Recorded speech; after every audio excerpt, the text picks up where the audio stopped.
Welcome to the podcast, where we introduce you to incredible humans who share their journeys with the mission to inspire you to harness your own inner tenacity to drive your life and career forward. And now, your host, Adam Posner.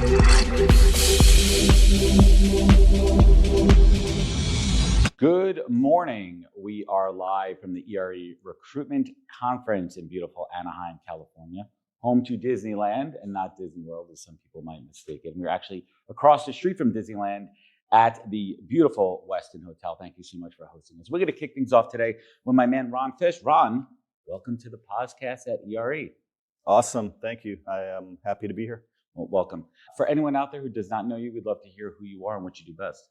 Sure. I am a global talent acquisition leader for a software company called Avanti, based in Utah. And I'm also an ambassador champion for disability inclusion and accessibility.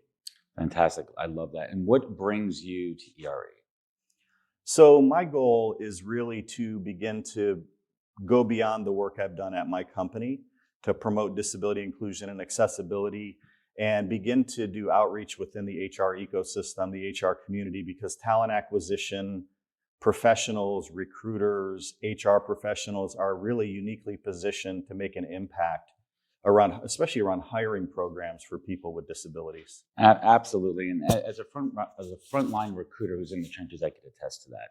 And I think it's critically important. We could just jump right into it right now, where the biases take over against folks who might have disabilities, who might be neurodivergent, but these are incredible humans who could bring a lot of value to the company.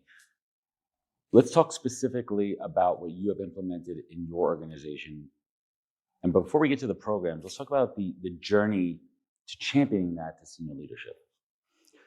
Yeah, it's an interesting thing because it's like, do I ask for money to do this? You can start out with money, make some big impacts, and really evolve quickly. But what it really came down to was raising awareness, bringing visibility for people with disabilities, to help individuals in the company, executive leaders understand that just because we're promoting disability inclusion and accessibility, there's not necessarily a big price tag to it. But also, as you raise awareness, you're helping remove that stigma that's attached where because somebody has autism or ADHD doesn't make them less intelligent or less good at their job. And in some ways, they have superpowers that they work all day and night and they get a lot of work done. So if you don't mind me asking, why is this cause so near and dear to your heart? Yeah, and that's something. So since about 2017, I've been building accommodations and accessible elements into hiring programs.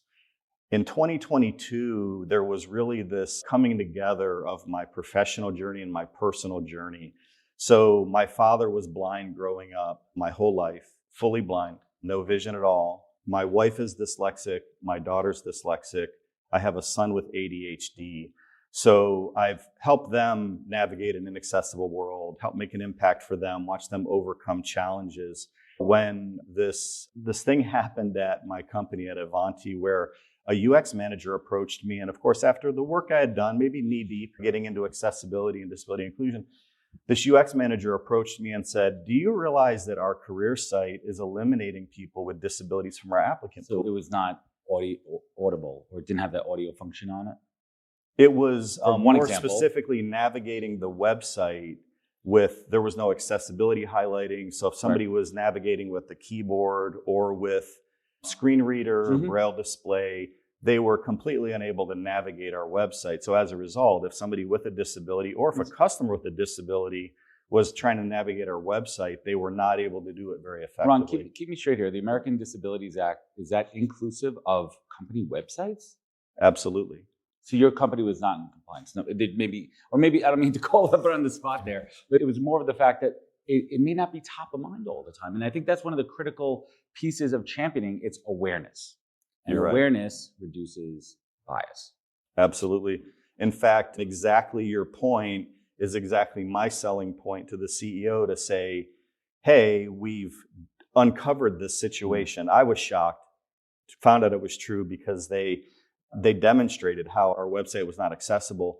Within a couple of weeks, I was able to drive our website team into unlocking some accessibility. But my selling point to the CEO was, if we're out on a federal contract doing an RFP bidding and they were to assess our website, it's not accessible, that's actually a disadvantage and could cause us to lose a bid. This is actually there's an ROI attached to this. There's a cost center if we don't do this correctly.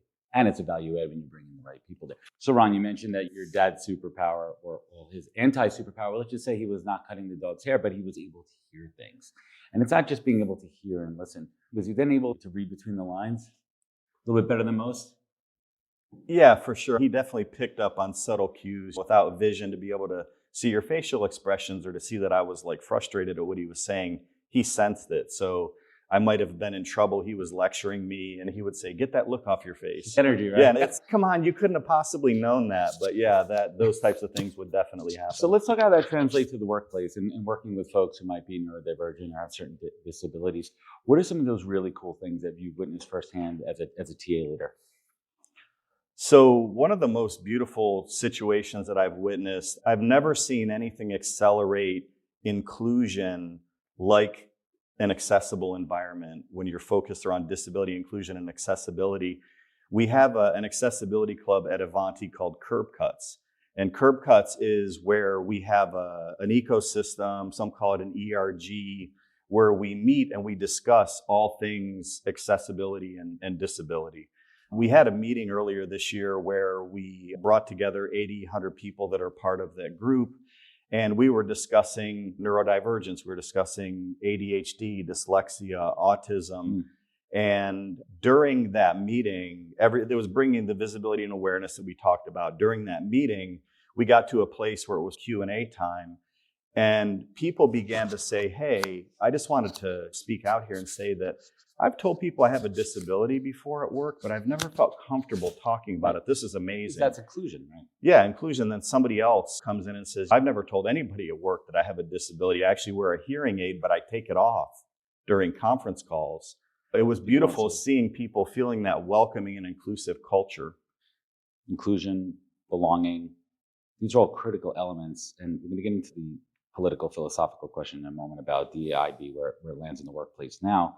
But just a level set here, how many folks are in this organization that you work for now, for Avanti? How big is the company? 3,000. That globally is a massive enterprise level organization. Listen, we're here at the ERE conference, we're sharing best practices, and I'm sure this is what you're going to be talking about a bit tomorrow. How could any organization, regardless of size, take these best practices you have learned and implement it, even if it's on a smaller scale? Even if it's a 25-person company, percentage-wise, there's going to be a couple of folks who fall into this category. Yeah, absolutely. The stats are basically 1 in 4 adults in the US have a disability. It's a huge community globally. If we look at all of the workers in the world, 75% of those workers that have disabilities don't disclose that they have a disability to their employers. So very likely, if you have one person at your job that has a disability, it's probably really 4 times that number. So there's a lot of impact that can be made to really build that accessible environment that's just better for everybody. There's a lot of elements of accessibility that benefit those that have a disability or don't. What I'm hearing a lot about what you're discussing right now is that it adds to the culture. It adds to the culture. Tomorrow when I get up and do my keynote, I'm going to do my little soapbox rant around fit. It's a word that I hate. Everyone knows I hate culture fit. Culture add is the way to go here. Making it more accessible for folks and building a quilt in textiles, different colors, different fabrics. We'll put it together and then pull out. That's your team. That's your culture here. So when we get into talking about an inclusive, safe space for people to work with neurodiversity, how could a candidate who falls into this bucket feel comfortable, and what questions should they ask in the interview process at a company? I think they should feel empowered or enabled to ask for an accommodation, disclose. And if we train hiring managers better, they might start the interview with something like, is there anything I can do to support you having an optimized interview experience or the best interview experience? And then that hopefully would then open up, and somebody might say, I'm autistic. Would you mind if I turn off my camera during the interview? Or I have ADHD. I have a fidget toy. I don't want you to see that. Can I turn off the camera? Or I'm dyslexic. Would you mind, after you ask me the question, copy and paste it into the chat? So educating managers, hiring managers to recognize maybe there's something happening here, and maybe I can offer something that will enable that person to really give me everything about them. Again, awareness reduces bias. And I think that's critical in any organization. I want to shift gears for a little bit and talk about data. With 3,000 employees, you have a tremendous data set. On average, what is roughly the current open rec load? How many roles are you recruiting for as an organization generally at a time? On average, how many open roles? Yeah, it evolves. We're a little bit slower right now this time of year, but I would say generally 150 to 250 open positions. That's a lot of rec. That's a lot of activity going on, but it also gives you a lot of data. How has your company historically and currently used the data to improve the process, to inform and make decisions and optimize? I guess it depends on what perspective, which data are we talking about, specific to disabilities? No, let's shift focus a little bit. You know what? Step back. Let's talk about the disability data. How is it added value for quality of hires with bringing on some new employees who might fall into that bucket? Unfortunately, we don't have data that might drill down to that level where we've been able to directly correlate that with anecdotal data. But we definitely look at data broadly on hiring. We do look at quality of hire. We do look at employee retention. And I'm going to pause. I didn't mean to interrupt you. But quality of hire is something I talked about at HR Tech. And we got into the weeds with it. How do you define or quantify quality of hire in the organization? I think broadly we look at retention, like how long on average do these new hires in different disciplines stay at the company. I'd say there's a lot of elements that we debate in this regard, and maybe that's what you talked about at HR Tech. I've always been a little bit opposed to talent acquisition being held to a standard around quality of hire, because I'm like, we get the candidate to the platform, and then you guys, then the hiring teams are really the filters. We of course play a role, but at the end of the day, that I take that position. And I want to rip on this for a minute here, and I've talked about this a lot on LinkedIn, folks. The recruiter's job, and even external, internal, it doesn't. We're limited by process that is out of our control. We're limited by the big one, which is onboarding. If you hire somebody and you do not set them up for success, how do you ping that against the quality of hire? Yeah. If you're not setting that person up, proper vetting in the interview process. Did the candidate have the opportunity to ask the right questions? Did the team do proper scorecards, metrics, calibration? Who were they being weighed against? Was there seasonality? All these kind of factors go into for the pandemic, and there's a plethora of things out there. What is keeping you up at night as a talent acquisition leader? I would say making sure that people are set up for success. So we've talked a lot about disability inclusion. Part of the work that we've done is not just run out and hire a bunch of people in any discipline, but really have a program that's set up for success. I've been tasked many times with, we're going to build an intern program, early in career program, sales program, whatever it might be. And I'm quick to circle back and tell managers, let's make sure that people are set up for success. We can go hire an army of people, but if you don't have a program that's going to help them both assimilate into the company, which is, I view that as like one stage of onboarding, and then you've got assimilation into the individual business unit, individual department, or what have you. And it's very important that you have an assimilation program and people are set up for success, whether you're using mentors, whether your managers are really good at mentoring the new team members that join. So those types of things definitely keep me up at night, wondering, are we going to hire a workforce that's going to ultimately fail?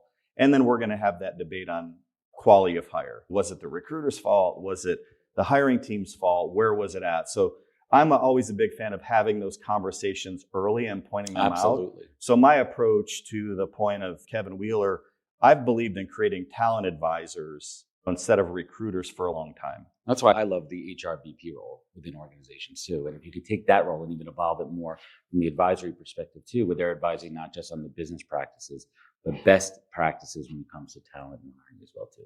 Really being a full talent advisor with an organization. Ron, leave us with your hot take. Is AI going to take over all of the recruiting functions? Are all recruiters going to be out of work? And when is this going to happen? Hearing presentations, it's interesting, everybody's take. And I don't think that AI is going to immediately take over. Do I think that AI is going to absolutely play a huge role in recruiting? Yes.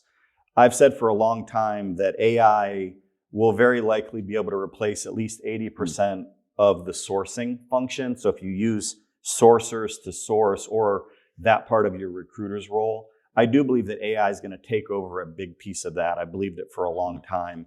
Is it going to happen overnight? I don't think so. I mean, to me, I haven't been paying recruiters for many years to go find candidates. I think that finding candidates is one of the easier parts of the role. I agree with you. We're not traditional headhunters where I'm calling in, I get an extension of a software engineer, and now I'm going like one extension up, one extension down. That's old school. The really old school headhunting. We're not doing that anymore. We've got the internet, we've got the information age, and the technology is there. So we got this. Well, Ron, I want to thank you so much for joining us today. We are live, folks. So apparently I don't know how to operate the screensaver and disable it. Maybe we'll get it back there in a second. Ron, where could folks connect with you? Where could they learn more? Connect with me on LinkedIn. I'm pretty active on LinkedIn. I've got a lot of conversations with thought leaders out there around disability inclusion and accessibility. If you're interested in making an impact, by all means, reach out. If you're just looking to connect with somebody else in the talent industry, happy to do that. But let's join and have some compelling conversations out there. Ron Fish, everybody, thank you. And a big shout out to our sponsor, Juicebox.ai, for bringing this out here. More on them, you can link it up in the comments. Ron, thank you so much. Thanks for joining us. Thanks, Adam. Cool. This episode of the podcast, live from ERE 2024 in Anaheim, is brought to you by Juicebox.ai. Recruiting just got smarter with Juicebox, the company behind People GPT. With AI sourcing powered by generative AI, you simply tell People GPT who you are looking for in a natural language. Need a senior data scientist with healthcare experience? Done. Looking for a creative marketing manager based out of Austin? Easy. People GPT instantly creates a search and evaluates profiles, saving you hours of time and effort. Already trusted by over 500 companies and agencies, from boutique recruiting firms to Fortune 500 TA teams, People GPT is revolutionizing the way to find talent. Ready to level up your sourcing game? Use code POZ20, that's POZ20, for an exclusive 20% discount. Juicebox, where hiring meets the future. Start sourcing smarter today. Visit juicebox.ai. Thanks. And we are back with Kevin Grossman. Kevin is the VP of Research at ERE Media. What the heck does that mean? That means we do lots of research. So for the past 10 years, I've been running the Candidate Experience Benchmark Research Program, and it's an awards program too. And at the end of last year, we merged with ERE Media. Mm-hmm. And not only that benchmark research that we do, so we work with a couple hundred companies every single year, big and small, across industries, helping them benchmark their candidate experience from pre-application to onboarding. So we help them improve their recruiting process through the lens of the candidate experience. And we continue to do that, but also we've continued to broaden the research perspective. So we are doing sponsored research projects. We're currently working with Jam and Sense and Paradox and many others that we've done research projects with, and we'll continue to expand that palette as we go into 2025 too. And really just focus solely on recruiting, hiring, candidate experience too, but recruiter experience, hiring manager experience, and a lot of what we heard this morning listening to Kevin Wheeler and Hung Lee, and what's the impact of AI too. We're going to get into that in a minute, but I have a burning question here. Burn. How the heck did you fall into this industry? So it's a great question. So way back in the dot-com heyday, I worked for a marketing communications firm, and we worked with it was in Silicon Valley. We worked with a lot of Silicon Valley companies. HP was a lot of my accounts, but it was the inkjet and printer folks that I worked with. And then there was a startup in Santa Cruz, California called Tapestry.net. And they started putting together, they had these communities of developers, IT professionals, and bilingual Japanese professionals. That's how that started. Then they had a partnership with Burning Glass.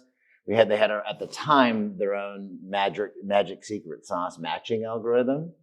We were touting AI then in 99. I think it was a little early for recruiting. Or was it? Yes. Well, I don't know. I mean, AI has been developed for decades, but it's only now really more mainstream than ever. So anyway, I jumped to that startup in Santa Cruz, and that's how I got into the recruiting and hiring space. As they say, the rest is history too. So let's get into the candidate experience. Sure. I'm an in the trenches recruiter, but I'm also an advisor to the companies that I work with, because as an external recruiter, I represent their brand in the marketplace. Sure.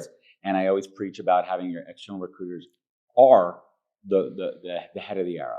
And that first touch point that they have with any candidate is critical. It's their first touch, their first experience, and why the candidate experience really must be a holistic conversation with the entire organization. Yep. Where's that first break point? Based on your research, where is it typically that first break point where the experience goes to poop? Right. And that's a technical term, by the way. Goes to poop. It is right after they apply. Because here's why. The majority of candidates in our research, as well as in the real world, that I would argue that they are going to research a company and their jobs, and they're going to apply. Most of those candidates are not going to be qualified, on average, of course, to be screened further and then interviewed and beyond, right? So a big portion of folks we're saying no to early on, and that first disposition, as we call it in the industry. And that's a lot of folks. And take serial appliers out of it, which unfortunately is increasing because of AI. Right. That's a whole other podcast. It's a whole other thing that we can talk about. But the point is that there's a whole bunch of folks that are being said no to out of the gate. And at the most they're going to get is an acknowledgement from the company. Thank you for applying. And no, thank you. We're going to pass. Pretty minimal based on my experience. That's it. But they're not going to get feedback.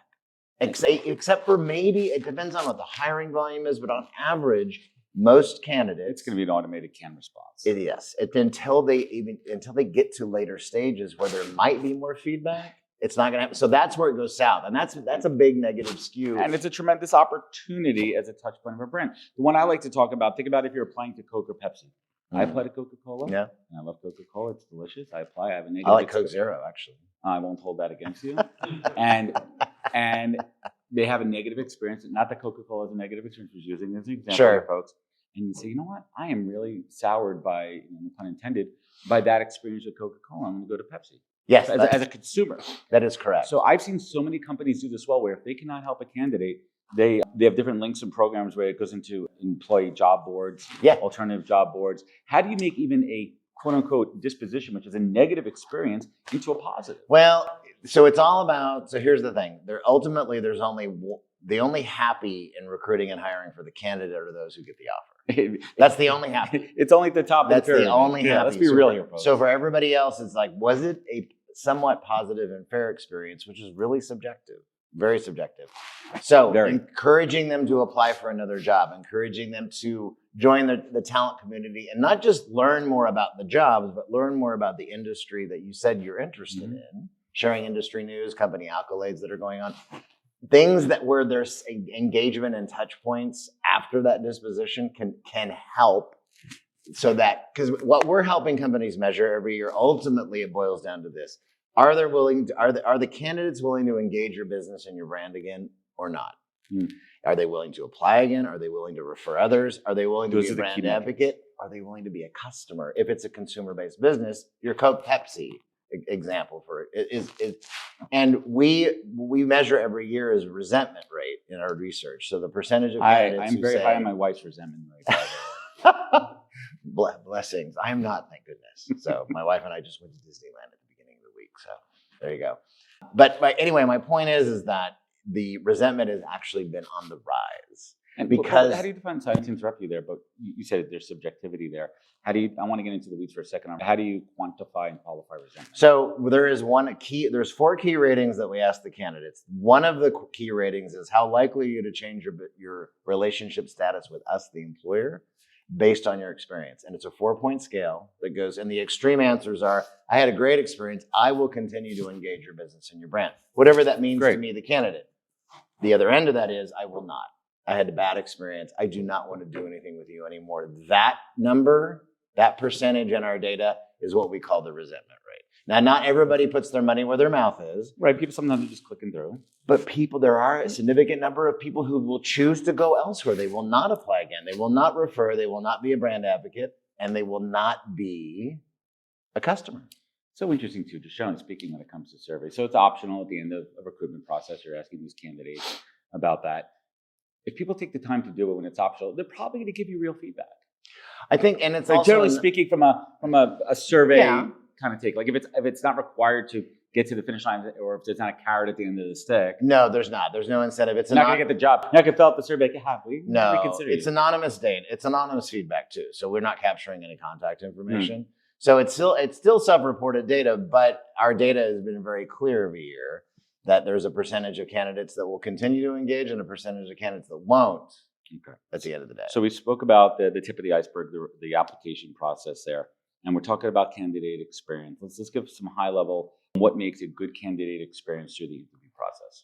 So that number of interviews, duration of interviews, and folks, by the way, just for the sake of this interview, we're just going to talk about a average mid-level white collar job in corporate America.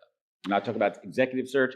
We're not talking about C-suite. We're not talking about entry level. We're just for the sake of this. Professional salary level great roles. Because we separate our research by all those categories. And it should be. So one entry level is different than correct, C-suite. it is. And by the way, this is, and I know there's other data out there, including BLS data that shows this too, but in our data, the professional level this year, when we one of the questions we ask is, how long have you been conducting your job search? And those professional level who say they've been conducting 6+ months of their job search increased nearly 50% from last year. Well, I mean, that's indicative of the market. It is. And no, I mean, there's fewer jobs that are available. And that's also more resentment too, because now people are more emotionally tied to it and they're financially strained. Correct. It is tough. So they get frustrated. So back to on the interview stage, what's interesting is that it's not so much the number, because professional level hires are going to have more interviews than an hourly would. Of course. On the average, it's like 1 or 2 interviews for hourly. For professional, it's 2 to 4, even 5 interviews. It's not the number of interviews that deteriorates candidate experience. It's the time that's involved. In between and the scheduling, and the scheduling, and right. if there's not a lot of status updates in between. Oof, a non-update is still an update, folks. Follow up Friday, touch base with all your candidates. I'm serious. I'm serious. Follow up Friday. I touch base with candidates on Fridays. Just even say, Kevin, that is key, and that's right. Just but let you know, we have nothing new. Sorry, the hiring manager's been out all week. I'll look to hear from her on Monday. Yeah, and you're checking in. Exactly. Son of a gun. I know, right? Yeah, my and this is what happens. My resentment on this. Your resentment. This is no signal. That's exactly what happens. There's no signal going through. But let's use that analogy right there of no signal. It comes down to keep me straight here. Candidates get upset when there's a lack of communication and expectations aren't being managed. And that comes from the hiring manager, that comes from the recruiter, and that comes from the automated process. All of them. All of it. And by the way, candidates, I mean, I have been saying this for many years now. Candidates could care less about your tech stack. They could care less about your product. They don't care about anything except getting the job. They get the job. But all those things that you just said totally impact their perception of fairness and a positive or negative sentiment at the end of the day. So at the interview stage, it is about consistent. You're right. No update is an update, just to check in. But a structured interview process where it's consistent across job types for the professional level or any level, that hiring managers are adhering to a structure, what they're asking the candidates, and they're not all over the map when they're doing the interviews. But the prep for the interview, the process during the interview is consistent and structured, and then the follow-up after. All of those things are what increase overall positive sentiment and fairness with candidates. And the bonus, folks. Bonus. So for those who are professional to even management level candidates, if they're getting some job fit qualification status feedback as to why they were not made an offer, we recommend this only at the finalist stage anyway. And a lot of companies are, it's a litigious society, and I think that's legal counsel. But the highest rated companies in our research are doing it though. And they're getting the dividends of a greater willingness to refer. And listen, I don't even play an employment lawyer on TV, so I'm not even going to claim that you're not. There could be contention, yes, of course. It opens up the Pandora's box for bias. But that feedback, it's just a little bit of feedback. I also call it being specifically ambiguous about why. Welcome to the world of recruiting. It goes a long way with the candidates, and man, it's big. It could be something as specific as, you're great. However, the other candidate had a stronger experience in a very important niche that we were looking for in this. And that way they could at least have some kind of you know what? I did a good job interviewing. That other candidate had it. And it depends how you spin it there. What is give us some kind of alpha here, Kevin. What is kind of a new metric that came out of all your research, like a new kind of KPI that we're looking at? Like, for example, and I've talked about this at HR Tech, I love quality of hire and looking at it different ways. I use a baseball analogy where it's wins over replacement almost, where it's like, is this person better than the person that was let go? Well, hopefully always be better, or the person that left more from an attrition standpoint. and it's more quantifiable when it's a sales role, when you have hard numbers to show there. Yeah. But what's a metric that came out of your research or a moment that's leading to a new type of analysis? Well, I think the long way. Well, it is, but for many years, I mean, I think one of the key things, whether you're a B2B or B2C organization, is the referral. Are the candidates willing to refer or not others to your organization and be a brand advocate? Whether you're a consumer-based business or not doesn't matter. Are they willing to refer still at the end of the day? And that is something that impacts all companies all the time. That is something that we've been talking about for quite a long time, because you don't want everybody applying again at the end of the day. So willingness to apply again is actually not that. It's important, but it's more important, are they willing to be a brand advocate and refer? I can't believe I'm about to say this, but we're coming upon 2025, and March of 2025 will be 5 years since the start of the pandemic, and we'll call it a year since it ended, a year or so since it ended. You've had a large enough sample set at this point. What has the pandemic data shown you? Give some high level points as far as working from home, return to office. What is some of the data from a candidate experience standpoint? So a big thing actually was the fact that what's interesting in 2020 was that resentment, as we measure it, actually took a big nosedive, meaning that year employers were much more empathetic in their constant communication, not only to the candidates, but to their employees as well. And then candidate resentment actually dropped through the floor because candidates were more forgiving that year. It bounced right back when hiring started on both sides. It started to ramp again in 2021, and then resentment kind of followed that as well. But another big thing is just the flexibility and the remote work is still, especially for professional level candidates, that's still definitely a carrot. Are you measuring that? Well, or is it a question that you ask? It's a question we ask in certain different ways, but we're not actually asking whether or not. But I do know that flexibility in the job is something that candidates are still looking for, especially at the professional level. Yeah, I mean, it's a tough one too, because you have to factor in the economic and market conditions too. When it comes, you mentioned before, when you see candidates have been out of work 6 months or longer. I mean, there's certain points where you kind of like every rejection, everything starts to build up, and there's the emotional time. Let's talk about 2025, heading into 2025. Yeah. What's on your radar? Give us some good stuff here. Let's end this with some sunshine and rainbows. Sure. So I think that, it's not going to be quite sunshine initially. We're going to be partly cloudy with a chance of sun. Partly cloudy is going to be what is something that companies are getting an influx of applications on a regular basis, and they're leaner teams, and they're not using the AI technologies that they have access to, especially even the matching and ranking that's embedded in their ATSs, for example. Matching and ranking's been around for a while. It has been it has been around for a while, but they're not using it though, unfortunately. But I do think that I think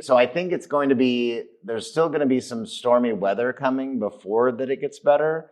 And I hate being a soothsayer. I've never been a soothsayer at the end of the day. I think that resentment is going to remain high, but I think ultimately the companies that are going to win are the ones that are investing in, from screening to final offer and onboard, are the ones that are going to win, who are investing those communication and feedback loops and are being more consistent about it over time. If the company is going to invest in the shiny object, make sure you invest in the people who know how to use it. Exactly. And see it through, and you have to keep feeding the beast. These things take process, they take improvement, they take optimization. Kevin, I want to thank you so much for joining us. Thank Where you. can folks find you? Where could they connect? Where could they learn more? LinkedIn, find me on LinkedIn, Kevin W. Grossman at ERE Media, and that's the best place to connect. All right. Thanks for joining us. All right, thank you. Wisdom is forever, but for us, it's time to go. Thank you for joining us. Luckily, we'll be back with our next episode soon, jam-packed with more incredible humans. Thank you for listening, subscribing, and sharing. To join the conversation, search the podcast on LinkedIn. And to catch up on past episodes and more info, please visit www.thepodcast.com.